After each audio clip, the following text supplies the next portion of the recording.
The night began like forgiveness dressed in Sunday clothes, a quiet dinner meant to bridge years of silence and stubborn pride. Candlelight shimmered across polished silver, soft jazz humming beneath the sound of steady breathing, the kind of fragile peace that feels rehearsed after too many apologies unsaid. My son smiled across the table, that same crooked grin from his childhood when he'd done something wrong and hoped I wouldn't notice. His wife Emma moved gracefully between conversation and hospitality, her laughter deliberate, her hands too still when she thought I wasn't looking. I was about to say something about how proud I was when the vibration in my pocket broke through the moment like a blade through silk. One message, no name. Just words that didn't belong in a family dinner. Get up and go. Don't say anything to your son. The letters burned themselves into my mind before I even finished reading. I looked up, forcing my face into a mask of calm. Rick, my son, was still S&M. Smiling, his eyes bright, his fork tapping lightly against his plate in a rhythm that suddenly felt mechanical. My heart slowed. The air thickened. A current of something unseen rippled through that perfect dining room. Something that didn't belong in homes, only in interrogation rooms or confessions whispered before dawn. I slipped my phone back into my pocket, every nerve screaming to stand up, to obey the command that made no sense. Yet sense itself had already fled the room. Because beneath that smile, behind the warmth of reunion, there was a precision to everything. The wine poured exactly halfway, the timing of each dish, the way Emma's gaze followed mine when I reached for my drink. It wasn't love I felt at that table. It was choreography, something scripted. The walls themselves seemed to lean closer, waiting to hear whether I would stay or run. My pulse thudded against my throat as if reminding me that instincts save lives more often than reason does. "You okay, Dad?" Rick's voice broke through my thoughts, soft but edged with calculation. I nodded once, forced a weak smile, and said the only word I could trust not to betray me. Fine. But inside I knew something ancient was moving behind this moment, something dark, patient, and very, very personal. The air between us thickened, invisible but heavy, like someone had turned gravity up a notch. I studied my son's face the way a detective studies a suspect. Every blink, every breath, every flicker of expression weighed against memory. He poured more wine, said something about the flavor, and I nodded, pretending to taste while counting the seconds between his words. His wife slipped into the kitchen. The faint clink of glass echoed like a code. The text still pulsed in my mind, each word colder than the last syllable I heard from him. Maybe it was a prank, maybe not. My instincts said move, but my years of fatherhood said wait.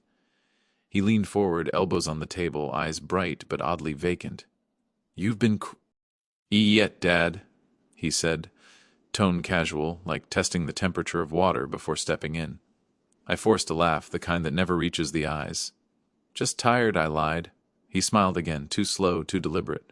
And for a heartbeat, the same smile appeared in a memory from years ago, the night he asked for money after his second failed business.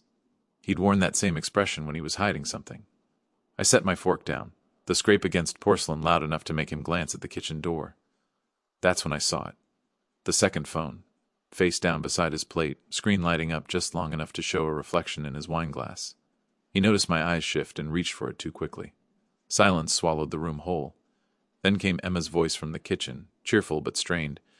"Dessert's almost ready." The smell of cinnamon floated in, a distraction wrapped in nostalgia. I stood, pretending to stretch, and his hand shot out, lightly but firmly, gripping my wrist. "Stay." "Dad," he said, voice calm, smile fixed, pressure unmistakable. It wasn't the strength of his hand that scared me. It was the certainty behind it. I met his eyes, and for the first time in my life I realized I didn't recognize the man sitting across from me. His grip loosened, almost as quickly as it had closed, but the echo of it stayed, a tremor that seemed to pass straight through my bones. I watched the muscles in his jaw tighten, then release, like he was fighting something he didn't want me to see. The silence stretched thin until it hummed. "You still think I'm the same screw-up," he said quietly, eyes dropping to the table. There was no accusation in his voice, only exhaustion, the kind that comes from years of trying to prove a point no one ever asked for. I opened my mouth, but words felt like weapons I didn't know how to use anymore. He laughed once, short and bitter, and finally looked up. "You were never here, Dad. You were always fixing something, just never me." The scent. "Ence" landed heavier than the warning text ever could. Behind him, Emma stood frozen in the kitchen doorway, her hand gripping the counter. eyes glistening with the kind of fear that isn't about danger, but about witnessing someone's truth crack open. My heart pounded, not from threat, but from recognition. Maybe the message wasn't about running from him, but from what I had done to him. He rubbed his forehead, the control in his posture faltering, shoulders slumping like the weight had finally outrun him. "I didn't want tonight to go like this," he whispered. And for the first time in years I saw my son, not the man pretending strength, not the failure I'd resented, but the boy who used to wait by the door with a baseball glove, hoping I'd show up. The text in my pocket suddenly felt like a ghost of my own guilt, sent by whatever part of me still believed it wasn't too late to leave before I destroyed him again. The sound of rain began against the windows, soft at first, then steady, lick. The house itself was breathing with us. For a long time neither of us spoke. The only movement came from the candle's slow collapse, its flame bending low, stretching shadows across his face. When I finally spoke, the words were rough, years of pride scraping against them. "I didn't know how to be your father after your mother left," I said. "I thought working harder would fill the space, but it just made it bigger." Rick's eyes lifted, and in them I saw something shifting, hurt, giving way to understanding. Not forgiveness yet, but the place where it starts. "I kept waiting for you to show up," he murmured. "Every time the phone rang, I hoped it was you." His voice cracked, and I felt the old guilt slide into something heavier, grief. I reached across the table, not sure if my hand would shake, and when he didn't pull away, I knew we were both tired of being strangers in the same bloodline. The house seemed to exhale, the tension unwinding into the rain's rhythm. "You don't have to run anymore," he said quietly.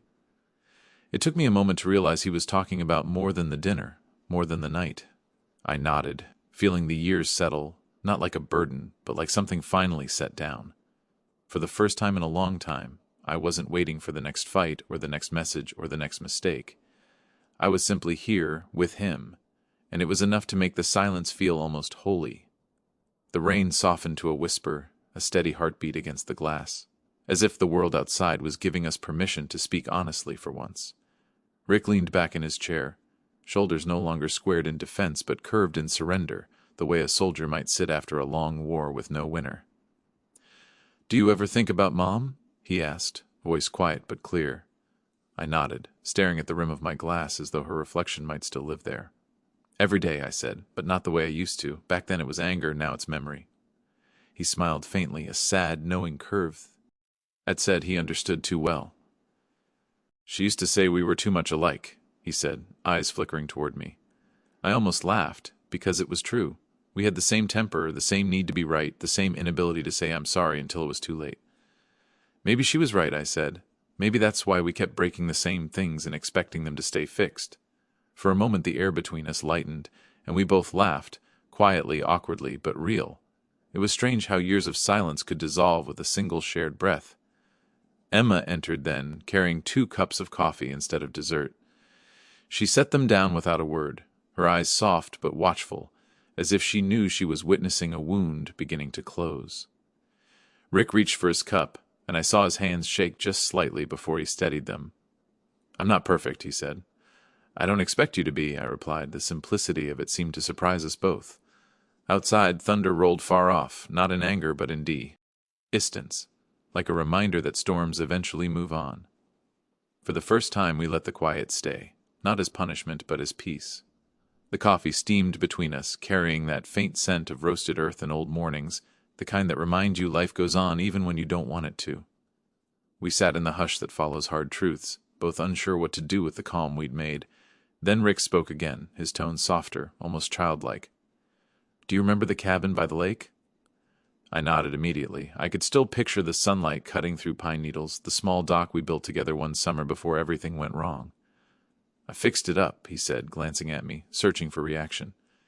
"Thought maybe we could go there sometime, just us, no expectations." His words hit with quiet force, not dramatic, but deeply human, like a small door opening where the walls used to be. I tried to answer, but my throat tightened, the weight of years pressing behind my ribs. "That'd be go." "Odd," I managed, my voice unsteady. A faint smile touched his face, the kind that carries hope disguised as understatement. The rain had stopped completely now. The house felt lighter, breathing again. Emma moved about the kitchen, pretending to tidy, though I could see the relief on her face. For once we weren't rehearsing roles, we were just people trying to start over.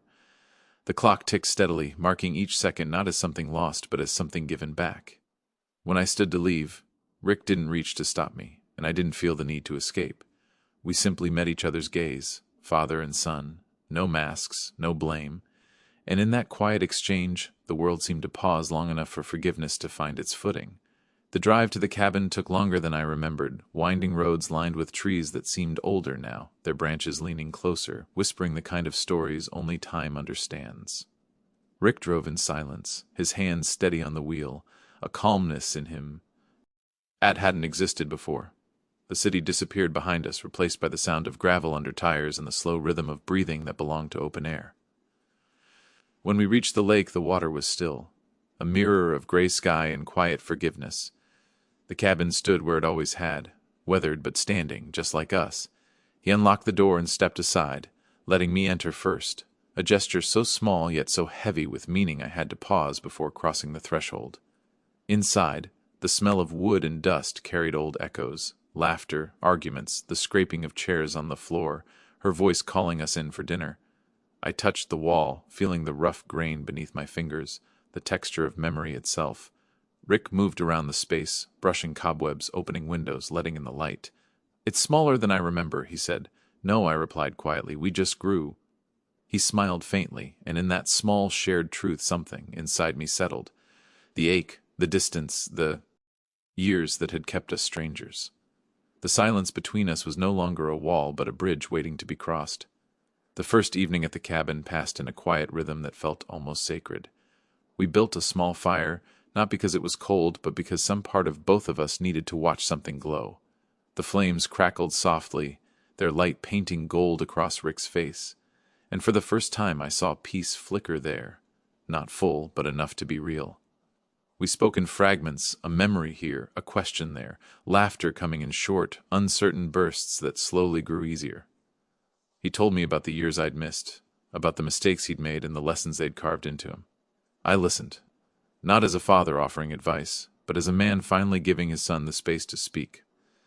The fire's warmth reached deeper than skin. It seeped into the places where regret had lived too long. At one point he pulled out a small wooden box, the kind I used to keep my tools in. Inside were LD photographs, faded, curled at the edges but still alive. He'd kept them all, birthdays, fishing trips, the three of us at that very cabin when he was 10. "I used to look at these whenever I felt lost," he said quietly.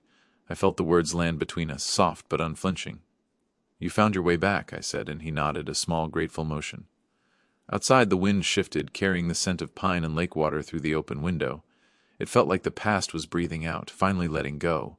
We didn't need grand apologies or perfect words, just the simple truth that we were still here, sharing the same fire, learning again how to be a family. Morning came quietly, light spilling across the lake like a slow apology from the world itself. Rick was already outside when I woke, sitting on the old dock with a mug of coffee, watching the mist rise from the water. For a moment, I just stood in the doorway, letting the stillness sink in, realizing I hadn't felt this calm in years. I joined him. He handed me a cup without speaking, and we sat shoulder to shoulder, two silhouettes mirrored in the lake's reflection. "You know," he said after a while, "I used to think peace meant forgetting everything that hurt." He turned the cup slowly in his hands.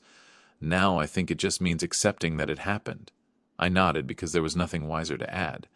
The truth had grown simple again, no grand gestures, no rehearsed forgiveness, just the quiet work of showing up. A pair of ducks cut across the water, leaving a V-shaped ripple that spread wider and wider until it reached the shore. "You ever wonder if things could have been different?" he asked. "All the time," I said. "But maybe they weren't supposed to be." The answer surprised even me, but it felt right, like a stone finally settling at the bottom of the lake.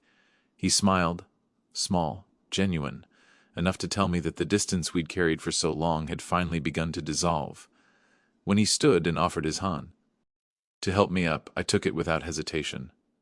The gesture was simple, but the meaning behind it ran deep. A silent promise that whatever time we had left, we'd walk it together, not apart. By midday, the cabin was alive again with the sounds of small repairs and laughter that didn't need permission. We fixed the broken steps on the porch, replaced the screen door that had been hanging crooked for years, and cleared the path to the dock. It wasn't about the work itself. It was about motion, about giving our hands something to do while our hearts caught up. The rhythm of tools and quiet conversation filled the space that used to hold regret. Rick worked steadily, focused, his movements calm and sure. I saw the man he had become, the steadiness I'd missed, the resilience that didn't come from me but had somehow survived despite me. At one point he paused, leaning against the railing we'd just replaced.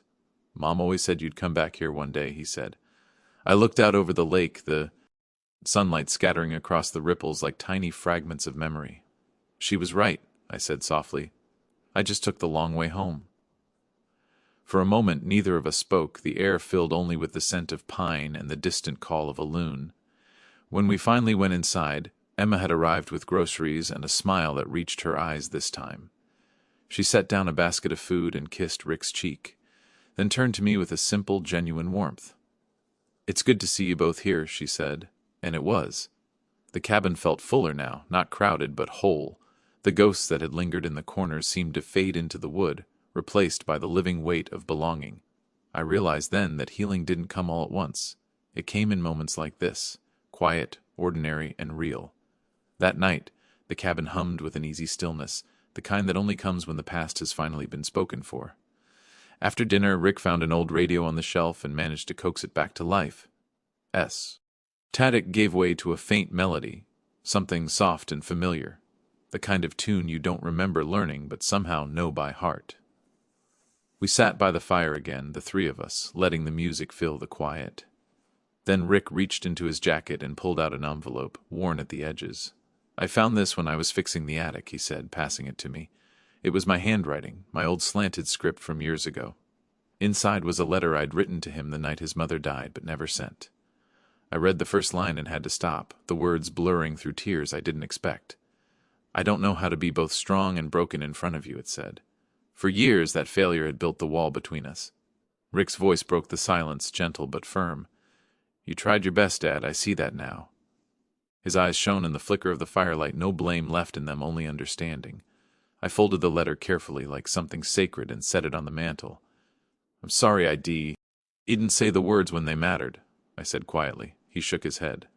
"They still matter." The radio faded to silence, and for a long while none of us spoke. There was nothing left to fix, just the calm of acceptance, the soft pulse of family found again. Morning broke clear and bright, sunlight spilling across the lake like a blessing. The air was cool, sharp with pine and promise. We packed slowly, not because there was much to take, but because neither of us wanted to rush the ending. Rick closed the cabin door behind us, locking it with a quiet click that felt more like punctuation than goodbye. "You think we'll come back?" he asked, glancing toward the trees. "I think we just did," I said, and he smiled in that small, easy way that once felt impossible between us. Emma joined him by the car, her hand slipping into his, and I felt a peace settle deep in my chest, steady, unforced, earned. The drive home was mostly silence, but not the old kind that bruised the air this silent. E breathed, gentle and whole.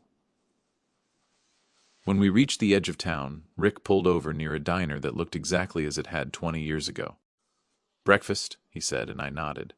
Inside, we sat at the counter like two old friends, talking about small things, the weather, the coffee,